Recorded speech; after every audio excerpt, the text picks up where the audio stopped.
ఒక 20 బస్సులు కావాలని, కానీ ఇక్కడ ఎప్పుడు మర్చిపోయినా. ఇప్పుడు ఎందుకంటే అన్న అది మాకు మేజర్ ప్రాబ్లం.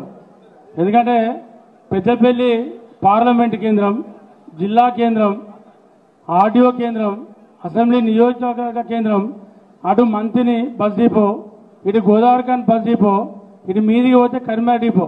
మధ్యలో మనకు డిపో లేక చాలా గ్రామాలకు బస్సులు వస్తలేవు. అనేక రకాలుగా ఇబ్బందులు ఎదుర్కొంటా ఉన్నాం. తప్పకుండా ఇప్పుడు ఎందుకంటే మా తమ్ముడు మక్కాన్ సింగ్కు 100 బస్సులు గోదావరిఖాన్లో, అవి ఎటు దింపినా దింపచ్చు బస్సులను. కాబట్టి ఇంకా 100 అడిగినట. అయితే మాకు మీరు ఏంటంటే ఒక చిన్న సబ్మిషన్, మీరు ఇంకా ఏడాదికి ఇచ్చిన మనిషే, ఇంకా 2 ఏళ్ళకి ఇచ్చిన మనిషే, మైకు పట్టుకొని పెద్దపల్లిలో రాబోయే రోజుల్లో బస్ డిపో ఏర్పాటు చేద్దామని చెప్పి తప్పకుండా ఒక మాట ఇవ్వాలి. ఇది మా గట్టిగా సపోర్ట్ కొట్టుండే, ఇది మర్చిపోయినా, ఇది మా పెద్దపల్లి నియోజకవర్గ ప్రజల ఆకాంక్ష, ఇది బలమైన ఆకాంక్ష. నేను అది మిస్ అయింది.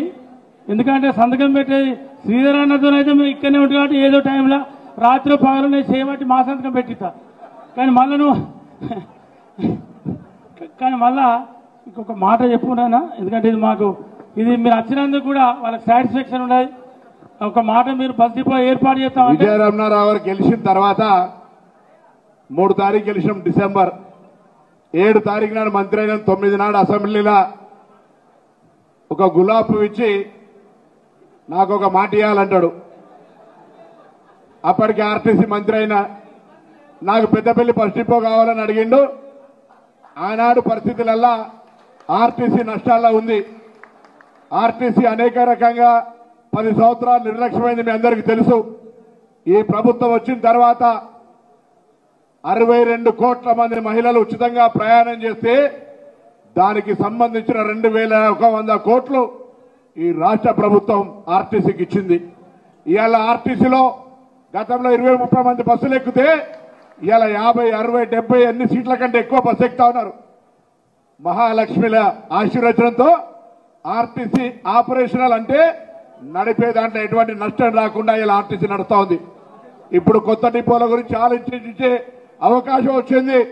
అలా మా సోదరుడు గౌరవనీయులు పెద్దపల్లి శాసనసభ్యుడికి తప్పకుండా ఇయ్యాల్సిందే అని పక్కనటువంటి సీనియర్ మంత్రి, పరిశ్రమల శాఖ మంత్రి ఆదేశించడానికి ఆగుతుంది.